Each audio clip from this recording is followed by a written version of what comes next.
ఇది చాలా మందికి కన్‌ఫ్యూజన్ ఉంటుంది. అసలు ఏంజెల్స్‌తో ఎలా కనెక్ట్ అవ్వాలి అనేది. అయితే మనం ఆ ఏంజెల్స్ నిరంతరం మనతోనే ఉంటారు. మన చుట్టూనే ఉంటారు. వాళ్ళు మనతో కనెక్ట్ అయ్యే విధానం నేను చెప్తున్నాను. సో, అలా మనం ఏం చేస్తాం ఏంజెల్స్‌ని వాళ్ళని కూడా మేల్, ఫీమేల్ కొంతమంది మేల్, కొంతమంది ఫీమేల్ అని అనుకుంటాం. బట్ నా రీసెర్చ్ ప్రకారం, నేను నేర్చుకున్న దాని ప్రకారం ఏంటంటే, ఏంజెల్స్‌కి ఈ యొక్క మేల్, ఫీమేల్ అనేది ఏముండదు. మనలాగా మేల్, ఫీమేల్ అనే ఉండదు. ఏంజెల్స్‌కి వాళ్ళ యొక్క వ్యక్తిత్వాన్ని బట్టి, అంటే వాళ్ళు చేసే పనులను బట్టి వాళ్ళకి ఆ పేర్లొచ్చాయి. సో, వాళ్ళు మగ, ఆడ అనే దాని విషయానికి నేను వెళ్ళను. బట్ నాకు తెలిసినంత వరకు, నా జ్ఞాన పరిధి వరకు వారికి స్త్రీ, పురుష భేదాలనేది ఉండదు. అసలు ఏంజెల్ అంటే ఎవరు? ఈ ఏంజెల్ అనే పదం ఎక్కడి నుండొచ్చింది? మన హిందూ సంప్రదాయంలో మనం ఏంజెల్స్ లాంటి వాళ్ళు ఎవరైనా ఉన్నారా? వారిని ఎలా పిలవాలి? ఎందుకు పిలవాలి? వారెవరు? అనేది ఈ 3 డేస్‌లో నేర్చుకుంటారు. ఈ 3 రోజులలో నేర్చుకుంటారు. సో, ఇప్పుడు మీరేంటంటే బయట నేర్చుకునే దానికి, అరుణ్ సార్ దగ్గర నేర్చుకునే దానికి డిఫరెన్స్ ఏంటి అంటే, ఏదైనా సరే క్రిస్టల్ క్లియర్‌గా నేర్చుకుంటారిక్కడ మీరు. ఎలా నేర్చుకుంటారు? క్రిస్టల్ క్లియర్‌గా. మన మనసు ఏం చేస్తుందంటే, మనం అవేకెనింగ్ చెందే దగ్గర, మనం ఎన్‌లైట్ అయ్యే దగ్గరికి మనల్ని వెళ్ళనివ్వదు ఎప్పుడు కూడా. అడ్డుకుంటూ ఉంటుంది. మనసు చెప్పాను గదా! శరీరము, మనసు, బుద్ధి, ఆత్మ, పరమాత్మ. ఈ శరీరము, మనసు ఇవి 2 చాలా థిక్ ఫ్రెండ్స్ అని చెప్పాను గదా! వీళ్ళు వెళ్ళనియ్యరు. వీళ్ళిద్దరు వెళ్ళనియ్యరు. పాపం ఈ బుద్ధి నువ్వు తీసుకెళ్తే వెళ్తా లేదంటే లేదనుకుంటుంది. ఈ సోల్ ఎప్పటికి కూడా పరమాత్మతో కనెక్ట్ అవ్వడానికే ట్రై చేస్తూ ఉంటుంది. జ్ఞానముద్ర. మనకు తెలిసిందేలే. ఇలా మన మనసు, శరీరం ఇవి 2 ఒకదానికొకటి ఏమంటారు? అగ్రీమెంట్ చేసుకుంటాయన్నమాట. ఇవి 2 అగ్రీమెంట్ చేసుకుంటాయి. అగ్రీమెంట్ తోటుంటాయి. కాబట్టి ఈ 3, 4 డేస్ ఇంకా మనకింక కొద్ది రోజులే ఉంటుంది క్లాసు. 7 డేస్‌లో అయిపోతుంది. ఈ 3 డేస్ 2, 3 డేస్ మనం ఏంజెల్స్‌కి సంబంధించి కంప్లీట్ ఇన్ఫర్మేషన్ తెలుసుకుంటాం. ఇక మళ్ళీ మీకు ఎలాంటి డౌట్ అక్కర్లేదు. ఏ ఏంజెల్‌కి ఎలా ప్రేయర్ చేయాలి? మన హిందూ సనాతన ధర్మం ప్రకారం ఏంజెల్స్ లాంటి వాళ్ళు మనకున్నారా? ఉంటే వాళ్ళెవరు? వాళ్ళని ఎలా ప్రేయర్ చేయాలి అనేది మనం ఈ సెషన్‌లో తెలుసుకుందాం. So, first of all Angel అంటే ఏంటి? అసలు ఏంజెల్ అంటే ఎవరు? మీరు వినే ఏంజెల్స్ అంతా కూడా ఎవరైతే రాఫెల్, మిఖాయెల్, నిఖిత, సో, ఇలా సో అండ్ సో చాలా మందుంటారు. గాబ్రియెల్ వీళ్ళంతా కూడా ఆ పేర్లు మీరు వినే నేమ్స్ అన్నీ కూడా హీబ్రూ నేమ్స్. హీబ్రూ నేమ్స్ నుండి విన్నారు. అరామిక్ పదాలలో ఉంటాయి. హీబ్రూ అండ్ అరామిక్, గ్రీక్ పదాలలో ఉంటాయి. సో, హీబ్రూ పదంలో మలాక్ అంటారు. గ్రీక్‌లో ఏంజెలోస్ అంటారు. ఏంజెలోస్. వాటి నుండి వచ్చిందే ఏంజెల్ అనే పదం. సో, అసలు ఏంజెల్ అంటే ఎవరు అంటే, భగవంతుడి యొక్క మెసేజ్‌ని మనకు తీసుకొని వచ్చి ఇచ్చేవాడు. దేవుని యొక్క మెసేజ్‌ని మనకి తీసుకొచ్చేవాడు. దూత అంటారు. తెలుగులో ఏంజెల్ అంటే ఎవరు? దూత. దూత అంటే ఎవరు? శ్రీకృష్ణుడు వెళ్తాడు గదా! పాండవుల తరపున దుర్యోధనుడి దగ్గరికి వెళ్లి, కనీసం 5 ఇవ్వండి అని అంటాడు. గుర్తుందా మీకు? ఆ సీన్ గుర్తుందా? 5 ఇవ్వండి ఐదుగురు అన్నదమ్ములకి అంటాడు. అప్పుడు దుర్యోధనుడు ఏమంటాడు? ఇంత పెద్ద సామ్రాజ్యంలో 5 ఇవ్వడానికి నాకు లేదా? కానీ దూతలాగా వచ్చిన నీవు వాళ్ళు చెప్పిన సమాచారాన్ని చెప్పకుండా, వాళ్ళ బలాబలాల గురించి నువ్వు చెప్పినవు కాబట్టి, ఇప్పుడు నేను ఆ 5 ఇస్తే వాళ్ళ బలానికి భయపడి ఇచ్చినట్టా? నేను సంధికచ్చి ఇచ్చినట్టా? ఈగో వల్ల నేనివ్వను అంటాడు. సో, అలా సమాచారం తీసుకొచ్చేవాళ్ళు ఏంజెల్స్ అంటే. అర్థం అదే. మీరు డిక్షనరీ ఓపెన్ చేయండి, గూగుల్ చేయండి, చాట్‌జీపీటీని అడగండి, ఏ జీపీనైనా అడగండి, ఏఐనైనా అడగండి. మీనింగ్ అయితే అదే. మెసేజ్ తీసుకొని వచ్చేవాడు. ఇన్ఫర్మేషన్ పట్టుకొనొచ్చేవాడు అని అర్థం. ఏంజెల్ అంటే. సో, ఇప్పుడు ఈ ఏంజెలోస్ అనే పదం రాను రాను ఏంజెల్‌గా మారిపోయింది. ఇప్పుడు మనకి ఈ ఏంజెల్స్ యొక్క సింబల్స్‌ని మనం ఏమనుకుంటాం మనకు తెలుసు కదా మనందరికీ. 111, 222, 333, 444, 555, 777, 888, 999. మనము ఒకరోజు సెషన్‌లో మనం తెలుసుకున్నాం. 111, 222, 999 కలిపితే అందులో 369 ఎలా ఇంక్లూడ్ అయిందో ఆ రోజు మనం డిస్కస్ చేసాం. గుర్తుంది కదా మీకు? 444, 555, 777, 369. సో, ఇంక్లూడ్ ఎలా ఉంది అనేది మనం ఆ రోజు తెలుసుకున్నాం. సో మనందరికి తెలుసు త్రిబుల్ వన్ మీకు కనిపిస్తుంది అంటే న్యూ బిగినింగ్స్, కొత్త అవకాశం ఏదో రాబోతుంది అని అర్థం. త్రిబుల్ టూ కనిపిస్తుందంటే హార్మోనీ అండ్ ఫెయిత్, విశ్వాసం. అంటే మీకు అప్పుడు ఏదైనా ఒక త్రిబుల్ టూ కనిపించగానే మీరు ఏదైనా విషయం అనుకుంటే ఆ విషయం పైన మీరు ఇంకా విశ్వాసాన్ని పెంచుకోవాలి, ఒక హార్మోనీని పెంచుకోవాలి. త్రిబుల్ త్రీ కనిపిస్తుందంటే డివైన్ గైడెన్స్ దొరుకుతుందని అర్థం, దైవిక మార్గం కనిపిస్తుంది.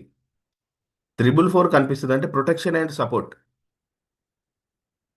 నేను అంతకుముందు ఒకసారి దాదాపుగా నవంబర్ ఆర్ డిసెంబర్లో ఒకరోజు క్లాసులో చెప్పాను ఏంజల్ నెంబర్స్ గురించి. త్రిబుల్ ఫోర్ కనిపించింది అంటే ప్రొటెక్షన్. ఇప్పుడు మనం ట్రావెల్ చేస్తున్నాం, త్రిబుల్ ఫోర్ కనిపించింది. కార్ డ్రైవ్ చేస్తున్నాం, త్రిబుల్ ఫోర్ కనిపించింది. సో అప్పుడు ఏంటి ప్రొటెక్షన్, ఈ నెంబర్ నాకు ప్రొటెక్షన్ అని చెప్పి 100 స్పీడ్ వెళ్ళే వాళ్ళు 120 స్పీడ్ వెళ్ళకూడదు. ఎలాగో ప్రొటెక్షనే కనిపించింది నాకని. మనం స్పీడ్గా కార్ డ్రైవ్ చేస్తుంటే త్రిబుల్ ఫోర్ అక్కడ కనిపించిందంటే అదేంటి, ఏ ఇన్ఫర్మేషన్ వచ్చినట్టు, నువ్వు క్షేమంగా ఉండు అందుకు నీ డ్రైవింగ్ని సరిగ్గా చెయ్యి, ఫోకస్డ్గా చెయ్యి అని అర్థం. త్రిబుల్ ఫోర్ కనిపించింది కదా ఇక నాకేం కాదని 120 స్పీడ్లో వెళ్తే ఏమవుతుందండి, ఈ సోల్ సెకండ్కి కొన్ని లక్షల కిలోమీటర్ల వేగంతో వెళ్ళిపోతుంది పరమాత్మ దగ్గర. అవునా కదా, కొన్ని లక్షల కిలోమీటర్, ఇలా రెప్పపాటున ఇలా తెరిసేసరికి మీరు అక్కడ ఉండిపోతారు. అయ్యో వేర్ ఈస్ మై బాడీ అంటే దేర్ ఇస్ నో బాడీ అంటాడు పైనోడు.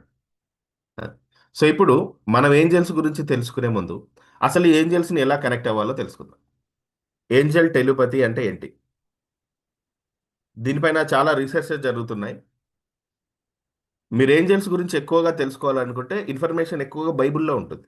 ఏంజల్స్కి సంబంధించి, దూతలకు సంబంధించి గాబ్రియల్, మిఖాయల్, వీళ్ళంతా అక్కడ ఉంటారు. ఓకేనా. ఎస్. సో ఇప్పుడు ఏంజల్ టెలిపతి అంటే ఏంటి. సో టెలిపతి అంటే మాటలు లేకుండా మన కాన్షియస్నెస్ ద్వారా, ఫ్రీక్వెన్సీ ద్వారా మెసేజ్ని స్వీకరించడం, మెసేజ్ని రిసీవ్ చేసుకోవడం. సో దేవదూతలు అనేవాళ్ళు భౌతిక శరీరంతో రారు, వాళ్ళు మనం ఉన్నటువంటి ఫిజికల్ బాడీతో రారు.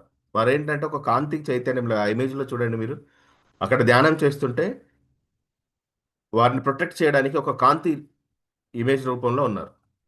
సో వాళ్ళు మనతో ఎలా మాట్లాడతారంటే, ఈ యొక్క ఏంజల్ టెలిపతి అనేది ఎలా జరుగుతుందంటే మన యొక్క ఫీలింగ్స్ అండ్ మన మైండ్లో కళ్ళు మూసుకోగానే మన మైండ్లో కొన్ని ఇమేజెస్ ఇలా ఫట్ ఫట్ ఫట్ ఫట్ పడుతూ ఉంటాయి. మనలో వచ్చేటువంటి అంతర ప్రేరణ, అంతర్దృష్టి, మార్గదర్శనం చేయడానికి. సో వీరితో మనం ఎప్పుడు టెలిపతి చేయగలుగుతామంటే, ఎప్పుడు వీళ్ళని కనెక్ట్ అవ్వగలుగుతాం అంటే మీ మనసు ప్రశాంతంగా ఉన్నప్పుడు. ఎప్పుడు ఎప్పుడు కమ్యూనికేట్ చేయగలుగుతారు ఏంజల్స్ తోటి, మీ మనసు ప్రశాంతంగా ఉన్నప్పుడు వాళ్ళతో మీరు కమ్యూనికేట్ చేయగలుగుతారు. ఏంజల్ టెలిపతి అనేది అక్కడ స్టార్ట్ అవుతుంది. ఇప్పుడు ఒక చెరువులో నీరుందండి, ఆ చెరువు లోపల ఉన్నది మనకు కనిపించాలి అంటే నిశ్చలంగా ఉండాలి వాటర్. అందులో ఒక చిన్న రాయి వేయండి, చిన్నది, ఇంతే, ఆ నీరంతా కదులుతుందా లేదా, డిస్టర్బ్ అవుతుంది. సేమ్ అలాగే ఈ ఏంజల్స్ని మనం కనెక్ట్ అవ్వాలంటే ఏంజల్ టెలిపతి అనేది చాలా చాలా ఇంపార్టెంట్. ఈ ఏంజల్ టెలిపతి అనేది ఎప్పుడు జరుగుతుందంటే మీ మనసు ప్రశాంతంగా ఉన్నప్పుడు జరుగుతుంది. సో ఈ ఏంజల్స్ని కనెక్ట్ అవ్వడానికి 7 కమ్యూనికేషన్ మెథడ్స్ ఉన్నాయి. ఆ 7 కమ్యూనికేషన్ మెథడ్స్ నేను చెప్తాను. ఈ 7 కమ్యూనికేట్స్ ఏంటి అనేది ఈరోజు మనం తెలుసుకుందాం. నెంబర్ 1, ఏంజల్స్ మనతో ఉన్నారనడానికి ఏంటి, ఆ గుర్తులేంటి, మీరు ఎలా గుర్తుపట్టాలి అని అంటే నెంబర్ 1 పాయింట్ రాసుకోండి. ఏదైనా విషయం మీకు అకస్మాత్తుగా తెలిసినట్టుగా అనిపిస్తుంది, ఆటోమేటిక్గా ఆన్సర్ దొరికేస్తుంది మీకు. అంటే ఈ పని నేను చేయాలి, ఇంట్యూషన్ మీ లోపల, అంటే ఎలాంటి ఆలోచన లేకుండా ఒక సమాధానం మీకు స్పష్టంగా తెలిసినట్టు అనిపిస్తే అక్కడ ఏంజల్స్ యొక్క ఫ్రీక్వెన్సీ మీకు కనెక్ట్ అవుతుందని అర్థం. ఈ పని చేయాలి, ఇది చేయాలి అని అనిపిస్తుంది. సడన్గా మీకు ఆన్సర్, ఇంత గొప్ప ఆన్సర్ నాకెలా తెలుసు అని అప్పుడప్పుడు మనమే ఆశ్చర్యపోతూ ఉంటాం, నాకెలా తెలిసింది అని చెప్పి. వెంటనే వస్తుంది, జ్ఞాపకాల పొరల్లో నుండి బయటికి వస్తుంది ఒక ఆన్సర్, అకస్మాత్తుగా తెలుసుకోవడం. ఇదేంటి, నేను ఎందుకు చెప్తున్నాను ఇవన్నీ అంటే, ఇది చాలా మందికి కన్ఫ్యూజన్ ఉంటుంది అసలు ఏంజల్స్తో ఎలా కనెక్ట్ అవ్వాలి అనేది. అయితే మనం, ఆ ఏంజల్స్ నిరంతరం మనతోనే ఉంటారు, మన చుట్టూనే ఉంటారు. వాళ్ళు మనతో కనెక్ట్ అయ్యే విధానం నేను చెప్తున్నాను. ఇప్పటి నుంచి ఏమవుతుందంటే మీకు ఎప్పుడైతే మీకు ఇలా వస్తుందో వెంటనే వాళ్ళకి థ్యాంక్ యూ చెప్తారు. ఆ పక్కన ఉన్న ఏంజెల్కి థ్యాంక్ యూ చెప్పడం ద్వారా, గ్రాటిట్యూడ్ చెప్పడం ద్వారా ఏమవుతుందంటే వాళ్ళు ఇంకా మీకు సర్వీస్ ఇస్తారు. మీరు ఎప్పుడు కూడా ఏంజెల్స్ కంటే, ఇప్పుడు ఏంజెల్స్ అనేవారు ఉన్నారు కదా, వాళ్ళని మీరు ఎప్పుడు కూడా మీకు సర్వీస్ ఇచ్చేవారు లాగానే చూడండి. సర్వీస్ ఇచ్చేవారు లాగా అంటే ఆ సర్వీస్ ఇచ్చే వాళ్ళని మనం ఎలా వాళ్ళతో బాండింగ్ పెంచుకోవాలి? గ్రాటిట్యూడ్ ద్వారా. బాండింగ్ ఎలా పెంచుకోవాలి? గ్రాటిట్యూడ్ ద్వారా. కృతజ్ఞత తెలపడం ద్వారా ఏంజెల్స్ మనకు హెల్ప్ చేయడానికి సముఖంగా ఉంటారు. థ్యాంక్ యూ చెప్పడం ద్వారా. సో ఇప్పుడు వాళ్ళకి మీరు నిరంతరం థ్యాంక్ యూ చెప్పాలంటే వాళ్ళు ఎలాంటి సిచ్యువేషన్లో మనతో ఉంటారు, వాళ్ళు మనతో కమ్యూనికేట్ ఎలా అవుతారు అనేది తెలియడం కోసం నేను ఇది చెప్తున్నాను. ఏదో ఒక ఆన్సర్ మీకు తెలిసినట్టుగా అనిపిస్తుంది. కొంచెం డీప్ సబ్జెక్ట్ అండి. అంత ఈజీగా అర్థం అవ్వదు. అర్థమైతే సంతోషం. ఓకేనా? ఇది కంప్లీట్‌గా మైండ్‌తో ముడిపడి ఉంది. లోపల ఉన్నటువంటి ఫీలింగ్స్ తోటి ముడిపడి ఉన్నటువంటి సబ్జెక్ట్. ఇక రెండవ మెథడ్, మన లోపల మనకి కళ్ళు మూసుకున్న తర్వాత మనకి కనిపించేటువంటి ఇన్నర్ ఇమేజెస్, అంతర్గత దృశ్యాలు. మీరు ఇలా కళ్ళు మూసుకోగానే మీకు డిఫరెంట్ డిఫరెంట్ కలర్స్ కనిపిస్తాయి. నార్మల్‌గా మనం ఇలా కళ్ళు మూసుకోగానే మన తెల్ల రక్త కణాలకు సంబంధించింది కనిపిస్తది ఫస్ట్. అవునా? చూసారా? తెల్ల రక్త కణాలు మనం చూడగలుగుతాం. తెలుసా మీకు? నార్మల్‌గా మనం ఇలా ఏదైనా ఒక చూసి ఇలా కళ్ళు మూస్తే ఈ కంటి పొరల పైన ఉన్నటువంటి తెల్ల రక్త కణాలు ఈ డిఫరెంట్ డిఫరెంట్ కలర్స్ కొద్దిసేపు కనిపిస్తా ఉంటాయి. అప్పుడప్పుడు డే టైమ్‌లో కూడా మీ కంటికి ఎదురుగా ఏదో ఒకటి ఇలా తిరిగినట్టుగా అనిపిస్తది. మీరు ఇప్పుడు ఇలా చూసినా కూడా ఒక వానపాములాగా ఒకటి ఇలా వెళ్తా ఉంటుంది తెల్లగా. చూసారా మీరెవరైనా? కనిపిస్తుందా? అవేంటి? అవి మన తెల్ల రక్త కణాలు. సో, మన ఇప్పుడు ఇలా చూస్తే ఏదో ఒకటి ఇలా వెళ్తూ ఉంటుంది. ఇలా కనిపిస్తూ ఉంటుంది. సేమ్ అలాగే మీరు కొద్దిసేపు ధ్యానంలో ఉన్న తర్వాత మీకు కొన్ని డిఫరెంట్ డిఫరెంట్ కలర్స్ కనిపిస్తాయి. కొన్ని సింబల్స్ కనిపిస్తాయి. అర్థం కాని సింబల్స్ కనిపిస్తాయి. మీరు కళ్ళు మూసుకున్నప్పుడు ధ్యానంలో ఉన్నప్పుడు. మీరెక్కడో చూసినట్టుగా. ఇంతవరకు మీరు ఫిజికల్‌గా వెళ్లరు. బట్ మీ మైండ్ ట్రావెల్ చేసి వాటిని చూసి వస్తుంది. కొన్ని గుర్తులు. ఎప్పుడైనా మీరు ధ్యానంలో ఉన్నప్పుడు ఏవైనా గుర్తులుంటే కళ్ళు మూసుకొనైనా సరే ఎప్పుడు కూడా ధ్యానం చేసేటప్పుడు నేనేమని చెప్తానంటే చాలా మందికి, ఫస్ట్ ఒక వాటర్ బాటిల్ పక్కనుండాలి. తర్వాత పెన్, నోట్‌బుక్ పక్కనుండాలి. మెడిటేషన్ చేసే ముందు. అప్పుడు మీకేదైనా ఇంట్యూషన్ వచ్చినా కూడా, ఏదైనా సింబల్ కనిపించినా కూడా, వెంటనే మీరు డ్రా చేసి పెట్టుకోవాలి. రాసి పెట్టుకోవాలి. గుర్తుపెట్టుకొని. మెడిటేషన్ అయిపోయిన తర్వాత. మధ్యలో డిస్టర్బ్ అవ్వడం కాదు. గుర్తుపెట్టుకొని చేసుకోవాలి.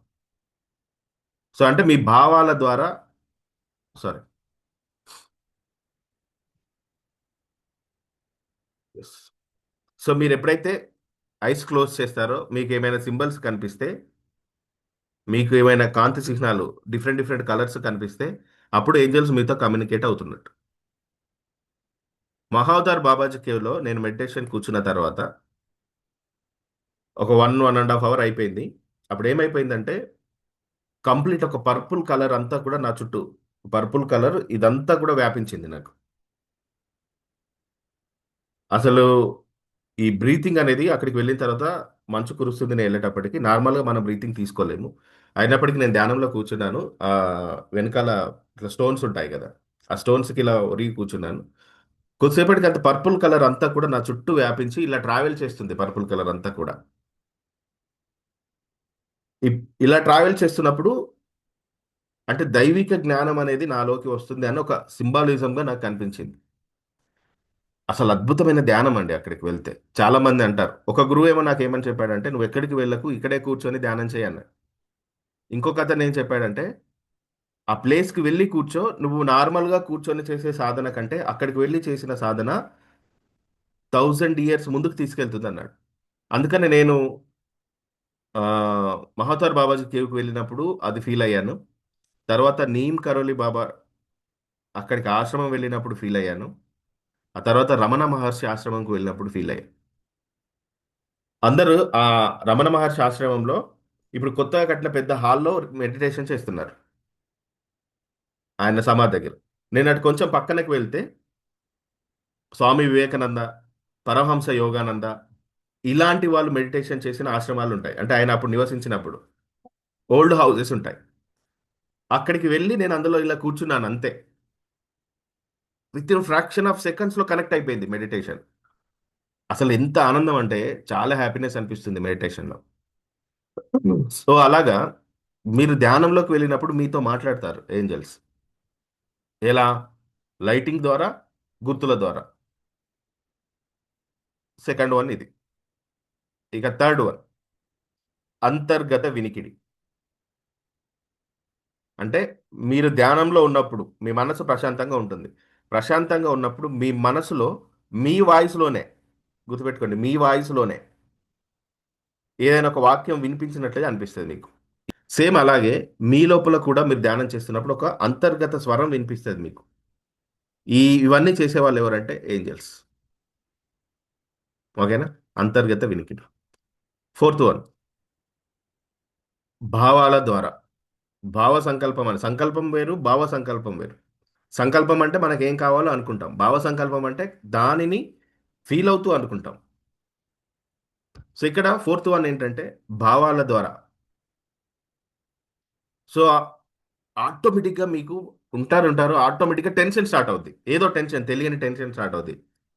లేదా ఆటోమేటిక్‌గా ఏదో ధైర్యం, ఎక్కడి నుంచో ధైర్యం వస్తుంది. ఈ ఫీల్ వచ్చిందా ఎప్పుడైనా మీకు? ఈ ఫీల్ వచ్చిందా? ఆటోమేటిక్‌గా టెన్షన్ స్టార్ట్ అవుద్ది. లేదా ఆటోమేటిక్‌గా ధైర్యం వస్తది. ఒక్కొక్కసారి, ఒక్కొక్కసారి అనిపిస్తది. అసలేంటి? ఎలా దాటాలి? అక్కడ ఒక 10,00,000 ఇవ్వాలి. ఈడ 5,00,000 ఇవ్వాలి. అక్కడ ఒక 20,00,000 ఇవ్వాలి అని ఒకసారి అనిపిస్తది. మళ్ళొకసారి ఏమనిపిస్తది? పెద్ద పెద్ద వాళ్ళు కోట్ల రూపాయల అప్పులున్న వాళ్ళే ధైర్యంగా ఉన్నారు. నాకేంటి అనిపిస్తది. నేనెందుకు కట్టలేను అనిపిస్తది. ఒక్కొక్కసారి అయ్యో! నేను లేకపోతే నా కుటుంబం ఎట్లా? నా పిల్లలెట్లా? నా భర్త ఎట్లా? నా భార్య ఎట్లా? అనిపిస్తది. ఒక్కొక్కసారి నేను వాళ్ళతో ఉన్నాను అనే ధైర్యం ఇవ్వగలను అనిపిస్తది. ఈ ఫీలింగ్స్ వస్తాయా ఎప్పుడైనా ఇలా మీ భావాలలో? సో, ఇప్పుడేంటంటే ఈ భావాల ద్వారా వాళ్ళు మిమ్మల్ని కమ్యూనికేట్ చేయడానికి ట్రై చేస్తారు. సడెన్‌గా మారుతుంటుంది ఫ్రీక్వెన్సీ. పీస్‌ఫుల్‌గా అనిపిస్తుంది. లవ్‌నెస్ వస్తుంది. ఏదో ఒక భావన కలుగుతుంది. మీరు ఒంటరిగా ఉన్నప్పుడు. ఇవన్నీ ఎప్పుడు కలుగుతాయంటే మీరు ప్రశాంతంగా ఉన్నప్పుడే. ఓకేనా? Next fifth one dreams. కలలు. ఒక్కొక్కసారి మనకొచ్చిన కలలు భవిష్యత్తులో రాబోయే సమస్యలని ఎలా సాల్వ్ చేసుకోవాలో కలల రూపంలో మనకు సొల్యూషన్ దొరుకుతుంది. ఎక్స్‌పీరియన్స్ చేసారా ఎవరైనా? నేనైతే ఎక్స్‌పీరియన్స్ చేశాను. కలల రూపంలో సొల్యూషన్ దొరుకుతుంది. నిజమది. నేను నమ్ముతాను దీన్ని. మనకు ఒక విషయం తెలుసు గదా! తెల్లవారుజామున వచ్చే కలలు నిజమవుతాయని చెప్తారు. కదా! మార్నింగ్ టైమ్‌లో వచ్చే కలలు నిజమవుతాయని. సో, అలా మీకు డ్రీమ్స్ ద్వారా వాళ్ళు మాట్లాడతారు. నెక్స్ట్ రిపిటేషన్‌గా మనకు కనిపించడం. సింక్రోనిటిసిటీస్ అంటారు.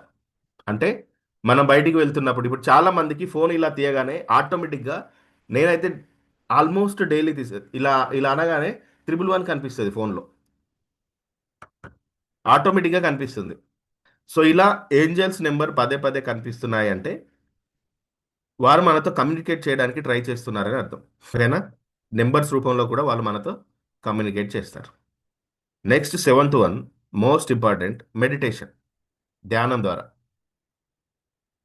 ఎప్పుడైతే మీరు స్పష్టమైన మెసేజ్ అందుకోవాలి అనుకుంటే డీప్ మెడిటేషన్‌లోకి వెళ్ళాలి. ప్రశాంత భావన ఉండాలి. మెడిటేషన్ చేస్తున్నప్పుడు అది చూడండి తను స్మైలింగ్ ఫేస్‌తో ఉన్నారు. అలా మీరు ధ్యానంలో ఉన్నప్పుడు ప్రసన్న వదనంతో ఉండాలి మీరు. ఎలా ఉండాలి? కోపంగా ఉండాలి. అవునా? ధ్యానం చేస్తున్నా. నేను ధ్యానం చేస్తున్నా అని చెప్పి ఇలా ఉండాలి. కదా! కాదు. ప్రసన్న వదనంతో ఉండాలి. అసలు మీ మొహం చూస్తే అవతల వ్యక్తి ఎంత కోపిష్టి అయినా సరే చూసి మనసు ప్రశాంతం అయిపోవాలి. అలా ప్రసన్న వదనంతో మీరు కూర్చుంటే ఈ డీప్ మెడిటేషన్‌లో వారు మీతో మాట్లాడతారు. మిమ్మల్ని కలుస్తారు. మీకు సొల్యూషన్ ఇస్తారు. మా ఇద్దరికి ఏదైనా సమస్య వచ్చింది అంటే చలో మెడిటేషన్ అంతే. ఫస్ట్ మేము డిస్కస్ చేసుకోము. మెడిటేషన్ చేద్దాం ఫస్ట్. ధ్యానం చేయండి. డియర్ ఫ్రెండ్స్, ధ్యానం చేయండి. మీరు ధ్యానం చేయడం ద్వారా ఏమవుతుందంటే, మీ ప్రతి సమస్యకు సొల్యూషన్ మీలోనే ఉంటుంది. మెడిటేషన్ సమస్య వచ్చిందా? ఫస్ట్ మెడిటేషన్ చేసిన తర్వాతే మాట్లాడండి. ఎవరినైనా అడగాలనుకున్నా, ఏం చేయాలనుకున్నా. మీ యొక్క హార్ట్ ఫ్రీక్వెన్సీ పెరుగుతుంది ధ్యానం చేయడం ద్వారా. మీ హార్ట్ ఫ్రీక్వెన్సీ పెరుగుతుంది. చుట్టూ చూడండి ఆ వలయాలు ఎలా తిరుగుతున్నాయో. సో అనేక సంప్రదాయాల ప్రకారం ఏంటంటే దేవదూతలు మీరు భయంతో, కోపంతో, ద్వేషంతో ఉన్నప్పుడు వారు మీ దగ్గరికి రారు. ఎప్పుడు మీ దగ్గరికి వస్తారంటే ప్రేమ, కృతజ్ఞత, కరుణ, విశ్వాసం, శాంతి. వీటిని హై ఫ్రీక్వెన్సీస్ అంటాం. ఈ హై ఫ్రీక్వెన్సీలో మీరు ఎప్పుడైతే ఉంటారో అప్పుడు ఏంజెల్స్ మీకు కనెక్ట్ అవ్వడం మొదలవుతుంది. అందుకే మీరు ధ్యానానికి ముందు ఏం చేయాలి? మీ హృదయాన్ని కూల్ చేసుకోవాలి. అది బ్రీతింగ్ ద్వారా అవుతుంది. ప్రాణాయామం చేయడం ద్వారా. ఎప్పుడు కూడా గ్రాటిట్యూడ్‌తోనే ఉండాలి. ప్రేమతోనే ఉండాలి. బాగా కోపమొచ్చింది పిల్లల మీద. "నువ్వు నాశనం అయిపోతావురా" అనకూడదు. "నువ్వు పెద్ద ధనవంతుడు అవుతావురా" అనండి ఆ ఫ్రీక్వెన్సీలో. ఏమనండి? "నువ్వు పెద్ద ధనవంతుడు అవుతావురా" అనండి. ఆ ఫ్రీక్వెన్సీ పనిచేస్తదప్పుడు. ఓకేనా? పిల్లల్ని తిట్టేటప్పుడు, మీ ఆయన్ని తిట్టేటప్పుడు, మీ ఆవిడని తిట్టేటప్పుడు, ఫుడ్ బాలేదు. "అబ్బా! ఈరోజు చాలా బ్రహ్మాండంగా చేశావు" అనండి ఆ ఫ్రీక్వెన్సీలో. నెక్స్ట్ డే బ్రహ్మాండంగా తయారయ్యి వస్తుంది ఆ ఫుడ్. ప్రశాంతంగా ఉండడానికి ట్రై చేయాలి. సార్ ఇది నాట్ పాసిబుల్ సార్. మేము ఇలా ఉండలేము సార్. మా ఎమోషన్స్, మా కోపం వస్తే కోపం చేయాలి సార్. చిరు కోపం. చిరు కోపం. కోపం చేయకూడదని నేను అనట్లేదు. చిరు కోపం. కోపం చేయండి. ఇమ్మీడియేట్‌గా వదిలేయండి. నాకు కూడా వస్తుంది. బాగా కోపం వస్తుంది. వెంటనే వదిలేస్తాను. కోపం చేస్తాను, వదిలేస్తాను. దాన్ని పట్టుకొని ఇక డే అంతా ట్రావెల్ చేయను. రోజంతా ట్రావెల్ చేయను. అలా చేయకండి. ఓకేనా? అంటారు కదా! భార్యాభర్తలిద్దరికీ కోపమొస్తే సూర్యాస్తమయం లోపు అయిపోవాలది. సూర్యాస్తమయం లోపు సొల్యూషన్ ఎవరో ఒకరు తగ్గాలి. దాన్ని మళ్ళీ సూర్యాస్తమయం తర్వాత కూడా కంటిన్యూ చేయకూడదు. ఇక రిలేషన్ దెబ్బతినడం మొదలవుతుంది. మీరెంత ఫైటింగ్ అయినా చేసుకోండి. కుంగ్ ఫూ చేసుకోండి, తైక్వాండ్ చేసుకోండి, ఏదైనా చేసుకోండి డే మొత్తంలో. ఇలా సన్ లైట్ డిమ్ అవుతుందా? హస్బెండ్ అయినా పర్లేదు. అవసరమైతే నీకు దండం పెడతా, నీ కాళ్ళు మొక్కుతా, ఇగ అయిపోయింది వదిలేయ్ అని చెప్పండి. భార్యే కదా! భర్తే కదా! అవునా కదా! వాళ్ళు తప్ప ఎవరున్నారండి ఇంకా? కదా! అసలు ఇది మర్చిపోయి వాళ్ళిద్దరు గొడవ పడుతూ ఉంటారు. కొన్ని జోక్స్ కూడా వస్తాయి కదా సోషల్ మీడియాలో. బయట యుద్ధం చేసిన శత్రువు సాయంత్రం అయిందంటే తన ఇంటికి తానెళ్ళిపోతాడు. కానీ ఇంట్లో మాత్రం అదే శత్రువుతో కలిసి నిద్రపోవాలి. అవునా? సోషల్ మీడియాలో అలా చేస్తున్నారు. కానీ భార్యాభర్తల యొక్క సంబంధం ఎంత గొప్పదంటే తల్లిదండ్రులు ఇద్దరిని మర్చిపోయి వీరిద్దరు కలిసి బ్రతుకుతారు. అంత పవిత్రమైన బంధం. అంత గొప్ప బంధం అది. సోషల్ మీడియాలో భార్యాభర్తల జోక్స్ వస్తాయి గానీ అవన్నీ కరెక్ట్ కాదు. వీరిద్దరు వైఫ్ అండ్ హస్బెండ్ వీరిద్దరు ఏంటంటే ఒకే శరీరము, ఒకే ఆత్మలాగా కలిసుంటారు. చాలా గొప్ప రిలేషన్‌షిప్ ఇది. దీన్ని యాక్సెప్ట్ చేస్తాం మనం. ఈ రిలేషన్‌షిప్‌ని కాపాడుకోవాలండి. ఎవరో ఒకరు ఒక దగ్గర తగ్గాలి. ఏం కాదు. ఏమవ్వదు. అందుకనే ఈ ఫ్రీక్వెన్సీస్ అనేటివి యూజ్ అవుతాయి. మేము త్వరలో ఆఫ్‌లైన్ సెషన్ నవంబర్‌లో స్టార్ట్ చేస్తాం. త్వరలోనే పోస్టర్ కూడా రిలీజ్ చేస్తాము. 2 nights, 3 days. Wife and husbands ఇద్దరికి. 2 నైట్స్, 3 డేస్ ఒక హాలిడేస్ చూసి వైఫ్ అండ్ హస్బెండ్ ఇద్దరికి ఆ సెషన్స్‌లో ఏంటంటే ఈ వైఫ్ అండ్ హస్బెండ్ రిలేషన్‌షిప్‌లో ఉన్నటువంటి ఎనర్జీ కేంద్రాలేంటి? ఆ ఎనర్జీని ఎలా మనం ఒడిసిపట్టుకోవాలి? శివపార్వతుల యొక్క శక్తి కేంద్రాలేంటి? వారిద్దరు ఎప్పుడు ఎందుకు ఏకాంతంలోనే ఉంటారు?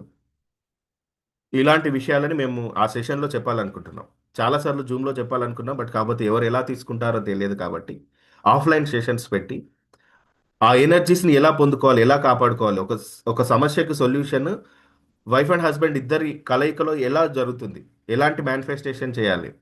ఇవంటి చాలా విషయాలు మేము ఆఫ్‌లైన్ సెషన్‌లో చెప్పాలనుకుంటున్నాం. నాకు తెలిసి నవంబర్‌లో నేను ఈ సెషన్స్ పెడతాను. 2 డేస్ 2 నైట్స్, 3 డేస్ ఉంటుంది సెషన్. హాలిడేస్ చూసి పెడతాం. వైఫ్ అండ్ హస్బెండ్ ఇద్దరు రావాల్సి ఉంటుంది. ఇద్దరు అటెండ్ అవ్వాల్సి ఉంటుంది. సో, ఈ సెషన్స్ మాక్సిమం 100 మెంబర్స్ అనుకుంటున్నాం. 100 మందితో మేము పెట్టాలనుకుంటున్నాం. వివరాలు మీకు త్వరలోనే నేను తెలియజేస్తా. ఓకేనా? సో, ఫస్ట్ ఏంటి? హార్ట్ ఫ్రీక్వెన్సీని పెంచుకోండి. వీళ్ళతో కనెక్ట్ అవ్వాలంటే. ఈరోజు కనెక్షన్ గురించే నేర్చుకుంటున్నాం మనం. నెక్స్ట్ దేవదూతల యొక్క భాష పేరేంటంటే నిశ్శబ్దం. రాసుకోండి. ఒక 5 మినిట్స్‌లో క్లోజ్ చేద్దాం. దేవదూతల యొక్క భాష పేరేంటి? నిశ్శబ్దం. సైలెన్స్. మీ భాష పేరేంటి? తెలుగు, హిందీ, తమిళ్, కన్నడం, మలయాళం, ఉర్దూ. గ్రీకు, అరామిక్ ఇవన్నీ ఉన్నాయి కదా. ఏంజల్స్ యూనిక్ లాంగ్వేజ్ ఏంటంటే నిశ్శబ్దం. నిశ్శబ్దం ఏ దేశంకి వెళ్ళినా ఒకటే నిశ్శబ్దం కదా, అవునా? అంతేనా? అమెరికా వెళ్తే నిశ్శబ్దం ఇంకోలాగా ఉంటుందా? ఉండదు కదా. ఏంజల్స్ యొక్క భాష నిశ్శబ్దం. నిశ్శబ్దంలోనే మాట్లాడతారు. కాబట్టి దేవదూతలు మన భాషలో మాట్లాడతారని కాదు, నిశ్శబ్దంలో మాట్లాడతారు. మీరు సైలెన్స్లో మాట్లాడతారు, అక్కడ మీకు మార్గనిర్దేశం చేస్తారు. నెక్స్ట్, సంకల్పం. చెప్పాను కదా, నిన్నటి నుండి మొన్నటి నుండి చెప్తున్నాను, సంకల్పం చేయండి. ఒకే సంకల్పం చేయండి, వన్ విష్. విలో మెథడ్ గురించి కూడా తెలుసుకున్నాం కదా మనం. సో సంకల్పం అనేది చాలా ఇంపార్టెంట్ అండి, ఒక పవిత్రమైన భావన సంకల్పం. మెడిటేషన్కు ముందు మీరు ఒక సంకల్పం చేయండి, ఏదో ఒక సంకల్పం.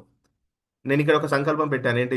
దైవ ప్రేమకు అనుగుణమైన వెలుగు మాత్రమే నా జీవితంలోకి ప్రవేశించాలి. దేవుడిని మీరు కోరుకుంటే ఆటోమేటిక్గా అన్నీ వస్తాయి కదా జీవితంలోకి. సో అలా ఒక సంకల్పం చేయండి. ఈ సంకల్పం ద్వారా మీతో కమ్యూనికేట్ అవుతారు. Next, lighting meditation. త్రాటక మెడిటేషన్ చేయండి.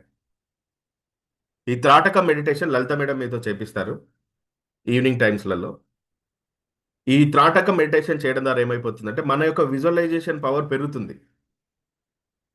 ఒక దీపాన్ని ముందు పెట్టుకొని ఆ లైటింగ్ని మనం చూస్తూ చూస్తూ చూస్తూ ఆ లైటింగ్ని మన మైండ్లోకి తీసుకొని వచ్చి ఇలా మనం ఆ లైటింగ్ని పైకి తీసుకెళ్తూ ఉంటుంటే మన బాడీ అంతా కూడా ఎన్లైట్ అవునట్టు, లైట్నింగ్ పెరిగినట్టుగా అనిపిస్తుంది.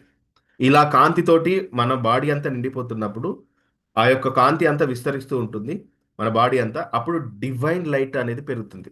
ఏమైపోతుందంటే ఈ యొక్క త్రాటక మెడిటేషన్ ద్వారా ఏంజల్స్ మిమ్మల్ని కనెక్ట్ అవుతారండి. అలా మీరు చేయండి. ఆ రాత్రి అంతా కూడా ఆ భావనలో ఏంజల్స్ మీతో కనెక్ట్ అవుతారు. ఓకేనా? అదే. Next, questioning. ప్రశ్నించడం. మనం మెడిటేషన్ చేసిన తర్వాత మన మనసులో సైలెన్స్లోనే కొన్ని ప్రశ్నలు వస్తాయి. నెక్స్ట్ నేనేం చేయాలి? ఈ పరిస్థితిలో, గొడవల పరిస్థితిలో నేను ప్రేమను ఎలా స్పందించాలి? దేవుని యొక్క చిత్తాన్ని నేను ఎలా గ్రహించాలి? ఈ ప్రశ్నలని ధ్యానం చేసిన తర్వాత మనసులో నెమ్మదిగా మీరు అడగండి ఏంజల్స్ని. అంటే మీకు ఇవే క్వశ్చన్స్ యాజ్ ఇట్ ఈజ్ అని కాదు. మీకున్న సిచ్యువేషన్ బట్టి మీరు అడగండి. అడిగి వెంటనే సమాధానం వస్తుందని బలవంతంగా వారిని టెన్షన్ పెట్టకండి. ఏంజల్స్ని టైం ఇవ్వండి. మీరు టైం ఇవ్వండి. సొల్యూషన్ ఇంతకుముందు నేను చెప్పాను కదా, ఏదో ఒక రూపంలో మీతో కనెక్ట్ అవుతారు. సో కాబట్టి ఏదైనా సరే మీరు స్వీకరించడం మొదలుపెట్టండి. స్వీకరణ ద్వారా కూడా కనెక్ట్ అవుతారు. మీకు అన్ఎక్స్పెక్టెడ్గా వచ్చిన ఒక ఆలోచన, మీకు వచ్చే పీస్ఫుల్నెస్, మీకు ఒక డ్రీమ్, మెడిటేషన్ తర్వాత, ప్రేయర్ తర్వాత మీకు వచ్చే ఒక ధైర్యం, ఇవన్నీ కూడా మీకు వచ్చే ఒక ఇన్నర్ మోటివేషన్, ఇవన్నీ కూడా వాళ్ళు కనెక్ట్ అయ్యేది. ఇక లాస్ట్ది నేను చెప్పాను కదా, కృతజ్ఞత. మెడిటేషన్ చేసిన తర్వాత మీరు కృతజ్ఞత అనేది ఖచ్చితంగా చెప్పాలి, గ్రాటిట్యూడ్. దైవ ప్రేమకు, దైవ జ్ఞానానికి, దైవ మార్గత్వానికి నా కృతజ్ఞతలు అని చెప్పండి. దైవ ప్రేమకు, దైవ జ్ఞానానికి, దైవ మార్గదర్శకత్వానికి నా కృతజ్ఞతలు. సో ఇలా మీరు చెప్పడం ద్వారా ఏమవుతుందంటే ఏంజల్స్ మిమ్మల్ని కమ్యూనికేట్ చేస్తారు. టెలిపతి ఈరోజు సబ్జెక్ట్ ఏంటి? Angels telepathy. వారితో ఎలా టెలిపతి చేయాలి, ఎలా కమ్యూనికేట్ అవ్వాలి.